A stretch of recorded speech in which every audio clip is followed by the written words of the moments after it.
Hey everybody, Adam Davidson, RadCast for Thursday, October 5th, 2023. Psalm 27, our psalm of the day. And we're not going to read the whole thing in its entirety, but I strongly recommend that you do at some point today read Psalm 27. Here are just some highlights. David writes, "The Lord is my light and my salvation. Whom shall I fear? The Lord is the stronghold of my life. Of whom shall I be afraid? When the wicked advance against me to devour me, it is my enemies and my foes who will stumble and fall. Though an army besiege me, my heart will not fear. Though war break out against me, even then I will be confident. Hear my voice when I call, Lord. Be merciful and answer me. Teach me your way, Lord. Lead me in a straight path because of my oppressors. Don't turn me over to the desire of my foes, for false witnesses rise up against me, spouting malicious accusations." And that's just part of the word of the Lord. Psalm 27. You know, desperation may not be a very fun teacher, but it is a good teacher. It's a good motivator. It helps us to be hungry for the things that we should be hungry for automatically. I read this psalm. It's just part of a monthly, psalm reading plan that I work through. And so in 2 months, I've read all of the psalms, and I've probably read Psalm 27 50 times, 100 times in my life. I don't know. Might even preach a sermon on it. That's the problem, is you just do this for so long, you don't even know when you're repeating yourself, and you don't even know when you're repeating yourself. And so this is one of those psalms that I come back to with fresh eyes today. And it's not because I feel like I'm surrounded by oppressors or foes or anything like that. It's just more like you start to get a wider view of yourself and the world around you, and ultimately of the Lord. Here's one thing that stood out to me. He writes, "Though an army besiege me, my heart will not fear. Though war break out against me, even then I will be confident." Well, this reveals something about the heart of David compared to the way that I often pray.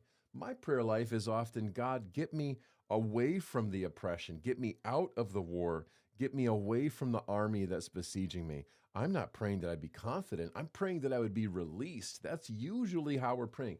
And as well we should. We should always be praying for the release of this oppression, or freedom from our foes, or to get us out of the situation where we're being besieged. That's a good prayer. And God will often do that. He always hears it, and he will often do it. Sometimes he doesn't. Instead, he leaves us in that situation, and in that situation, that's where we truly grow. That's really where we become more like Jesus. This is desperation-driven discipleship.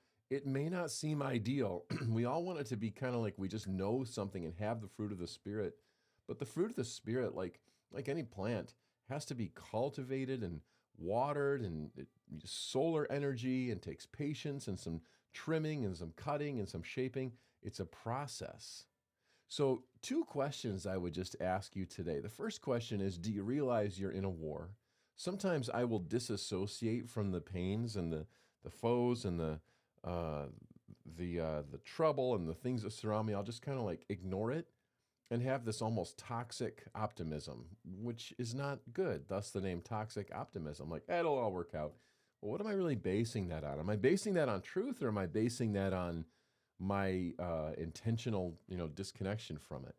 David is not disconnected from his trouble in Psalm 27. If anything, he spends almost all of his time talking about how bad things are. But in his process of talking about how difficult it is and being very specific, armies and foes and accusations, a fear of abandonment, enemies who are wicked, fear is really pushing Psalm 27 along. What he does is he openly and freely acknowledges his fear, while at the same time acknowledging the presence and the goodness and the faithfulness of God.